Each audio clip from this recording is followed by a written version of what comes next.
What's going on, everyone? This is Full Throttle Freedom, and welcome back to part 2 of the video for the removal and installation of the wheels.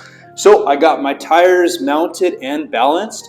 You can see the weights on there, so everything's done properly. We can, if we want to, we can check the orientation. So you can see this arrow here shows the direction that the wheel is supposed to rotate. And so as we know, the rotor goes on the right side of the bike, which means this is facing the right way.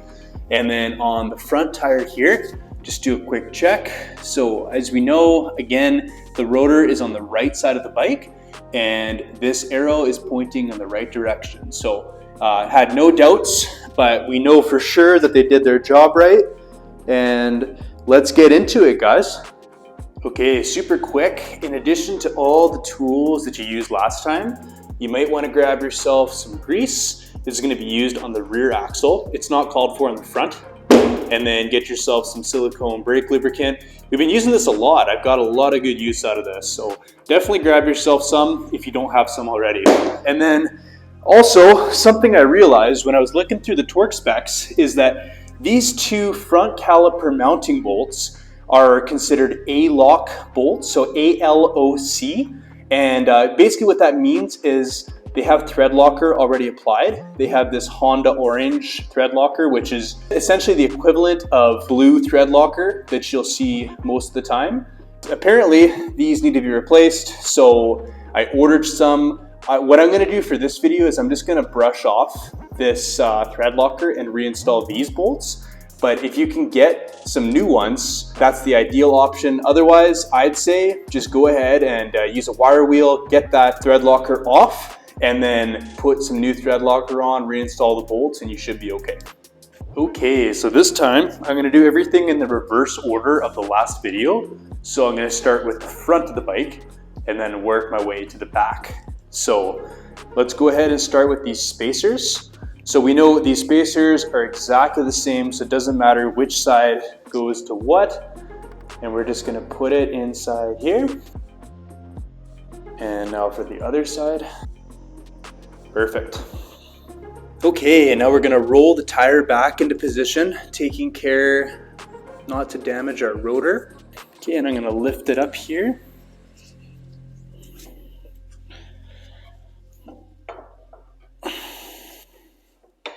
Start sliding my axle through. Get the axle through the other side. There we go. Okay, so you can see the axle came all the way through. And so we're going to take our axle nut and we're going to just tighten it on by hand. Okay, so now I'm going to drop the front end here.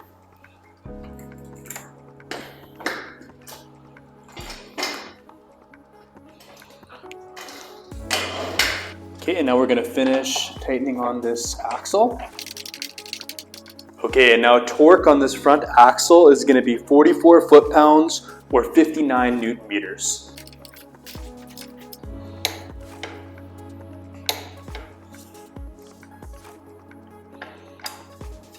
Okay, now for this part, I'd recommend getting a block of wood or some sort of chalk so that your wheel doesn't move because we don't have the brakes installed yet. But essentially what we're gonna do is we're going to pump this front end a few times to start getting that front axle seated. So this has to happen after you've already torqued down the axle nut.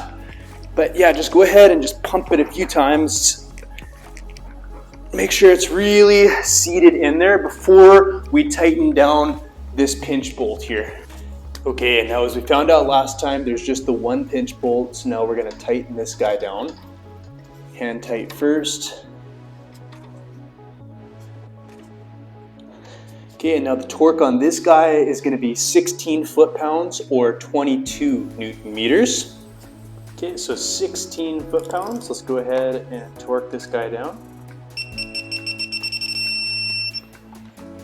Okay, and now I'm going to re-elevate this front wheel because I want to ensure that the wheel is going to spin freely.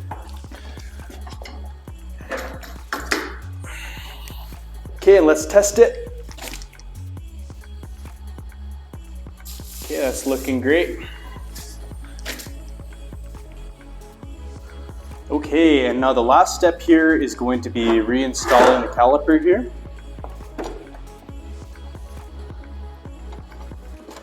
I'm going to slide this guy in. Okay, and then I'm going to thread in these bolts. So like you can see, I took off as much, if not all, of the orange thread locker that was on them from before. And so all I'm going to do is I'm going to thread these bolts in just enough to hang the caliper and get it out of the way.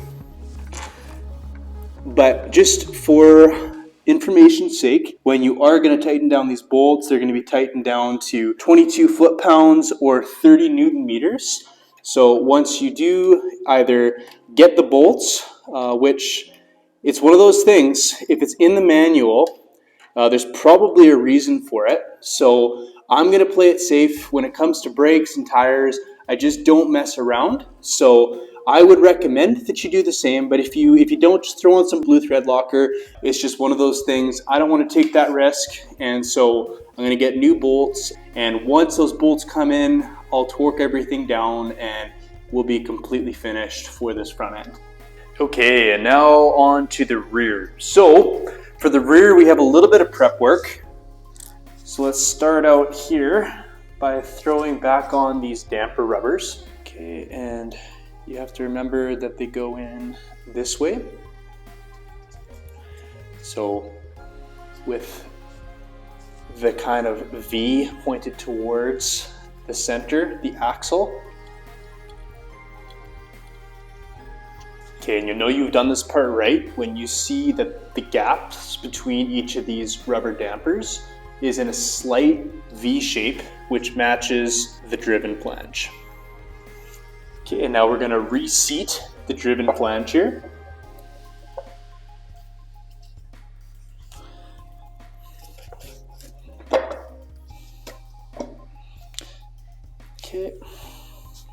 Okay, so if you remember, there's two different size spacers. So the long side is going to go on the rotor side, which is this one. And the short one is going to go on the sprocket side over here. Okay, and now we're going to clean up our two bolts here.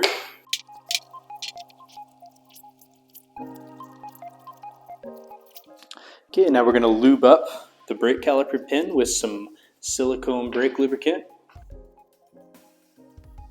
Not in the threads though, obviously. Okay, and it also says that we need to lube up this rear axle. So we're going to take some regular grease here, and we're just going to give a light coating, is what it says.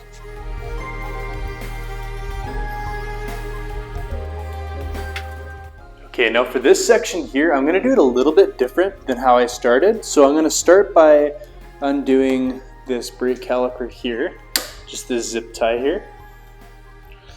And so when I was reading the manual, it says that it's actually best to throw this brake caliper on before we actually get the rear wheel back on. So, and that makes sense because it's going to be a lot easier to do all of this now than it will be to do this when the rear wheel is in the way. So I'm going to thread this bolt in first for the pin, and then we're going to reassemble everything. Okay, and so this pin here, this guy, slides into here. So as we do that, now everything's lined up. And now we can take those pads and get them into the right slot. And so what I'm doing here is that there's a little pad retainer right here. And so we're going to seat the pads right into those grooves here.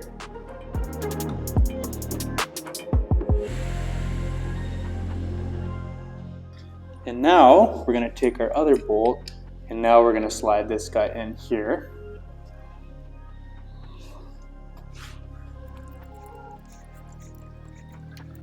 Okay, Okay, and now you can clearly see that everything is in its proper place and it's positioned correctly.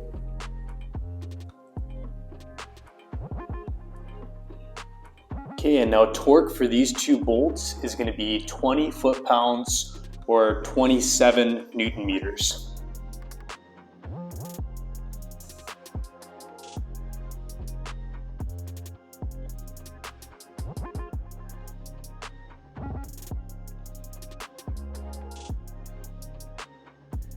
Okay, and now it's time to reinstall the rear tire. So this time I'm going to be a little bit more careful and conscious because we have this whole brake assembly in here now. So let's make sure everything's lined up and ready to go.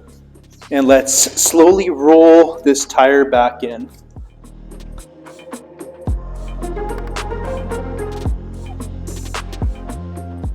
So we're going to slowly feed the axle back through.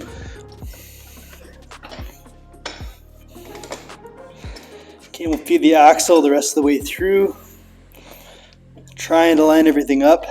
This is probably the hardest part. There we go.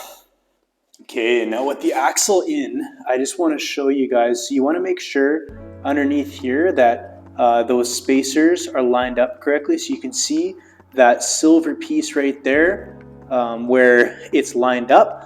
And then if we come around to this side, we want to make sure, first of all, that the rotor is in between those two brake pads. So you can see right here, that's the case. And then this spacer as well, you want to make sure that is in line and that the axle comes all the way through, most importantly. Okay, and now I'm going to slide my alignment indicator as well as the axle nut back on. Okay, I know in my last video I had said that I didn't need to loosen off these chain slack adjusters.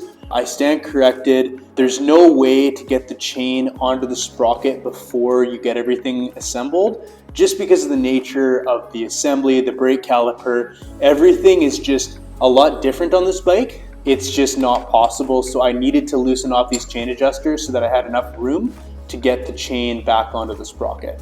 So that being said, let's put the chain back on. There we go. Okay, so everything's back on.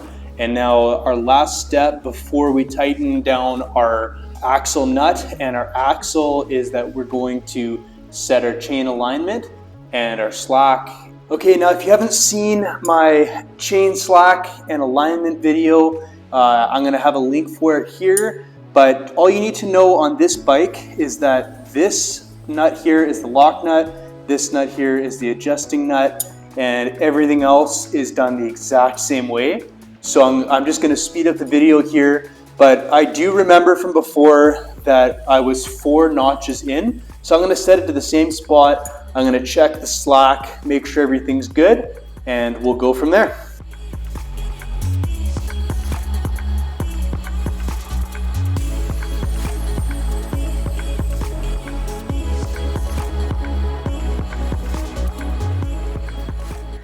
And so it's just like I suspected, 4 notches on each side is giving me 25 millimeters or 1 inch of chain slack.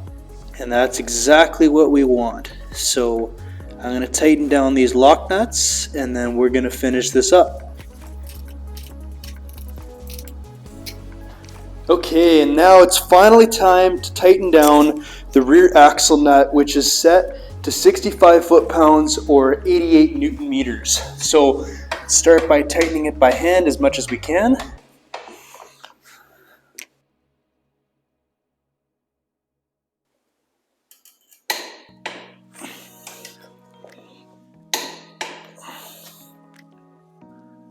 Okay, and now with both wheels done, the only thing that I'm waiting for is just these 2 bolts here. And so I still haven't received those from Honda. It's gonna probably take till the end of January for me to get those in, but they are coming. And so aside from that, we are completely done with both wheels on the motorcycle. So everything's all torqued down and back to the way it should be.